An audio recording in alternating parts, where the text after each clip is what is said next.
إنما صنعوا كيد ساحر ولا يفلح الساحر حيث أتى. بلکہ اگر یوں کہا جائے کہ جادو اس وقت ایک کاروبار کی شکل اختیار کر چکا ہے، انتقام لینے کا آسان ذریعہ جادو بنا لیا گیا. آئیے یہ جادو کیا ہے، اس کی حقیقت کیا ہے، اور اللہ کی بھیجی ہوئی شریعت میں اس کا علاج کیا ہے، اس پہ گفتگو کرتے ہیں. پہلی مرتبہ ہماری تشریف لائے ہیں پلیز سبسکرائب کر لیجئے. اسلامی معاشرہ آج بہت سی بیماریوں کا شکار ہو چکا ہے، اور ان میں ایک خاص فتنے کی طرح پھیلی ہوئی بیماری وہ جادو کا مرض. بلکہ اگر یوں کہا جائے کہ جادو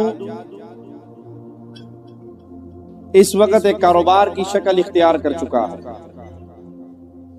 انتقام لینے کا آسان ذریعہ جادو بنا لیا گیا. ساس کی بہو سے لڑائی ہو جائے یا بہو کی ساس سے،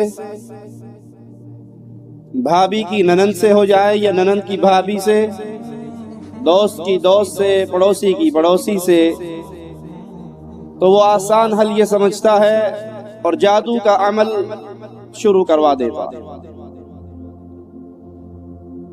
بعض دفعہ ایک ہی عامل کے پاس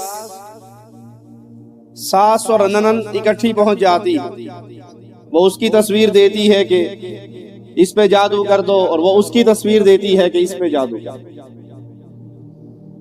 حالانکہ یہ جادو معمولی بات نہیں ہے، یہ چھوٹا گناہ نہیں ہے کہ کوئی حرج نہیں. یہ یہودیوں کی عادت ہے، اور برا ہو ان جاہل عاملوں کا جنہوں نے جادوگری کے لیے دکانیں کھولی ہوئی ہیں. ہفتے کا اخبار بھرا ہوا ہوتا ہے اشتہارات سے، کاٹ پلٹ کا ماہر، نوری سفلی علم کا ماہر. آئیے یہ جادو کیا ہے، اس کی حقیقت کیا ہے، اور اللہ کی بھیجی ہوئی شریعت میں اس کا علاج کیا ہے، اس پہ گفتگو کرتے ہیں.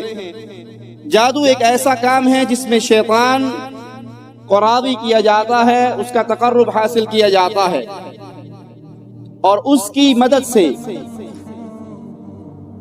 یہ مرض، یہ بیماری، یہ جرم، یہ فعل آگے بڑھتا ہے. اور جادو کی اصلیت یہ ہے کہ کسی چیز کی حقیقت کو مسخ کر کے دکھانا تاکہ وہ اس کے الٹ نظر آئے، برعکس نظر آئے. گویا کہ جادوگر باطل کو حق کی صورت میں دکھاتا ہے اور اشیاء کو ان کی حقیقت کے برعکس خیال کرواتا ہے، تو گویا اس نے کسی چیز کو اس کے اصل چہرے سے پھیر دیا. ابن ابی عائشہ کہتے ہیں کہ عربوں نے جادو کا نام سحر اس لیے رکھا کہ وہ صحت کو، تندرستی، اس کو چینج کر کے بیماری کی شکل میں لے آتا ہے. انسان صحت مند ہے، تندرست ہے، جادو کے ذریعے اس کی اس صحت کو خراب کرنے کی کوشش کی جاتی ہے. ابن فارس نے کہا کہ جادو باطل کو حق کی شکل میں پیش کرنے کا نام ہے. امام رازی رحمہ اللہ فرماتے ہیں کہ جادو کی شرعی تعریف ہر اس کام پر ثابت ہوتی ہے جس کا سبب مخفی ہو اور جس کی حقیقت کے خلاف اس کا خیال ہو، یا یوں کہیں کہ جادو دھوکہ دہی کا دوسرا نام ہے.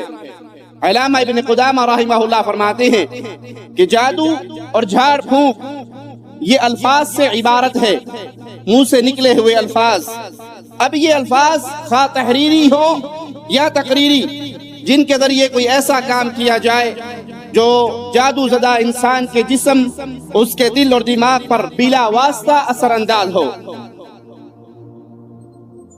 جادو فی الواقع موجود ہے، جادو برحق ہے.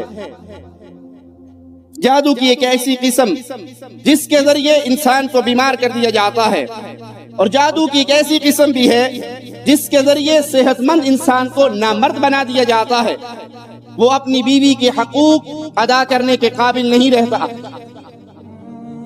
جادو کے ذریعے یہ بیماریاں آگے پھیلائی جاتی ہیں، اور ایک جادو وہ ہے جس کے ذریعے میاں بیوی میں اختلاف پیدا کیا جاتا ہے، لڑائی کروائی جاتی ہے، علیحدگی کروا دی جاتی ہے، اور ایک جادو یہ بھی ہے جس کے ذریعے کسی کو آپس میں دشمن بنا دیا جاتا ہے یا کسی کو آپس میں پیار کرنے والا بنا دیا جاتا ہے۔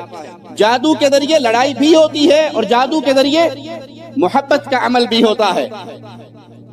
آپ نے اکثر سائن بورڈ جادوگروں کے، بنگالی بابا، عامل بابا، کالے علم کا ماہر بابا، اس کے اشتہارات دیکھے ہوں گے۔ محبوب آپ کے قدموں میں، جو چاہے سو تمنا کرو اور پوری کروا لو۔ بیویوں کو پیچھے لگانے کے لیے، خامندوں کے لیے جملے لکھے جاتے ہیں کہ سخت دل سے سخت دل خامند آپ کی انگلی پہ ناچے گا۔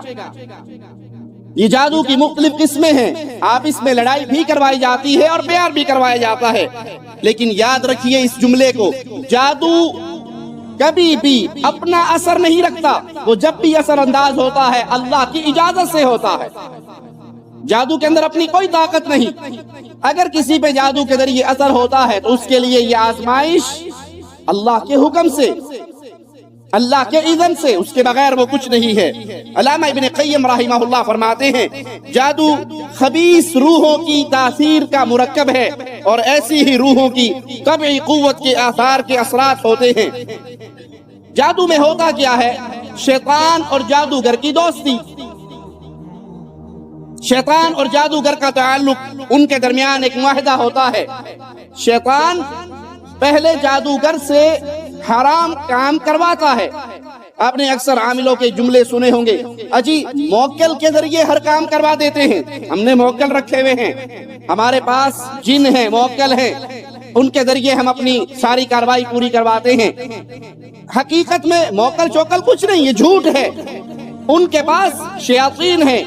شیطان کبھی بھی جادوگر کی خدمت نہیں کرتا جب تک وہ اپنی مرضی کا کام اس سے نہ کروا لے، وہ اس سے کفر کرواتا ہے، اور جادوگر جتنا بڑا کفر کرتا ہے، جتنی زیادہ شیطان کی اطاعت کرتا ہے، اتنی ہی شیطان پھر اس کی اطاعت کرتا ہے۔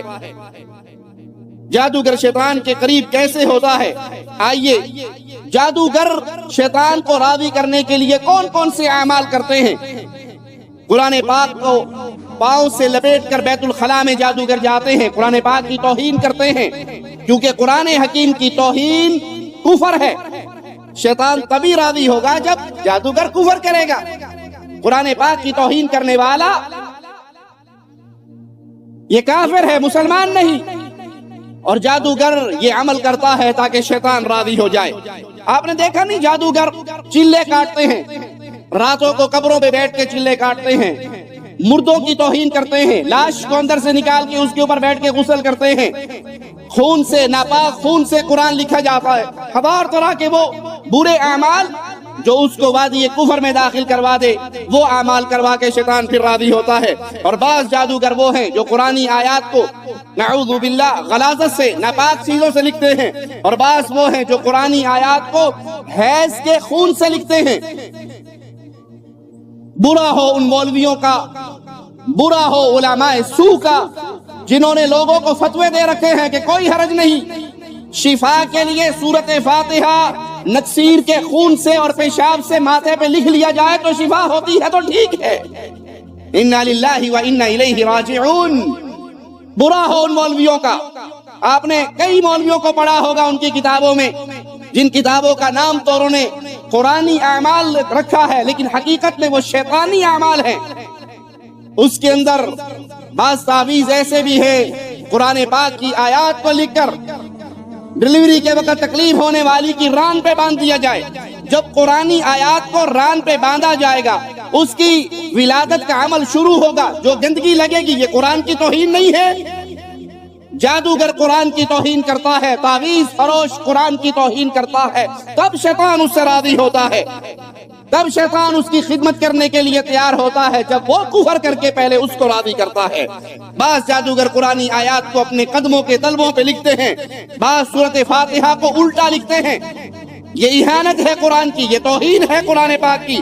اور کچھ ایسے ہیں جو نماز کو بغیر وضو کے پڑھتے ہیں، کچھ جادوگر ایسے ہیں جو ہمیشہ جنبی حالت میں رہتے ہیں، ناپاک رہتے ہیں۔ انسان جتنا ناپاک رہے گا شیطان کا غلبہ اتنا زیادہ اس پہ رہے گا۔ انسان جتنا پاک رہے گا، باوضو رہے گا، طہارت کی حالت میں رہے گا، شیطان اتنا اس سے دور بھاگے گا۔ یہ شیطان ہی کا حملہ ہے۔ آپ نے اکثر دیکھا ہوگا کسی کو نماز کی دعوت دے، ارے بھائی آئیے نماز پڑھ لیجئے، اجی ہمارے کپڑے گندے ہیں آپ پڑھ لیں۔ وہ شیطانی دھوکہ ہے۔ وہ سارا دن ٹیکسی چلاتا ہے لیکن نماز نہیں پڑھتا، کیوں؟ کپڑے گندے ہیں۔ اگر آپ کو کپڑے پہ کہیں قطرے لگ گئے تو اسی وقت اس کو پاک کر لیجئے، دھو لیجئے۔ شیطان کے چکر میں آ کے نمازوں سے دور نہ رہیے۔ اور جو ناپاک رہتا ہے، طہارت نہیں کرتا، جنبی حالت میں رہتا ہے، آپ نے یہ پیروں فقیروں ملنگوں کو نہیں دیکھا؟ سال ہر سال گزر جاتے ہیں، ان کو نہانا نصیب، بلکہ وہ خود ایک ملنگ خود کہتا ہے کہ اگر ہم نہا لیں گے تو درویشی کی جتنی خاک ہمارے اوپر پڑی ہے، یہ گدڑی ہماری ساری کی ساری برباد ہو جائے گی۔ تو انہیں شیطان منع کرتا ہے، نہانا نہیں ہے، طہارت حاصل نہیں کرنی۔ اور اگر کوئی باوضو ہو کے اپنے بستر پہ لیٹتا ہے، پاکیزہ حالت کے اندر رات سوتا ہے، اللہ مالک اس کے پہرے کے لیے آسمان سے ایک فرشتہ بھیج دیتا ہے۔ اور جو ناپاک رہتا ہے، یہ انڈیا پاکستان کی سڑکوں کے کناروں پہ چلنے والے ملنگ، یہ مجنون جنہیں مجذوب کا نام دیا جاتا ہے، وہ جو چاہیں کریں۔ مجذوب وہ آزاد سنڈا ہے کہ جہاں مرضی منہ مار لے، جو مرضی کر لے۔ جی بابا جی پہنچی سرکار نے، کوئی گل نہیں، انہوں نے کچھ نہیں کہنا۔ اس ننگ دھڑنگ ملنگ کے سامنے ہاتھ باندھ کے کھڑے ہو جائیں گے۔ وہ ہمیشہ ناپاک رہتے ہیں تاکہ شیطان کو راضی کریں، پھر شیطان راضی ہو کے ان کی خدمت کرتا ہے۔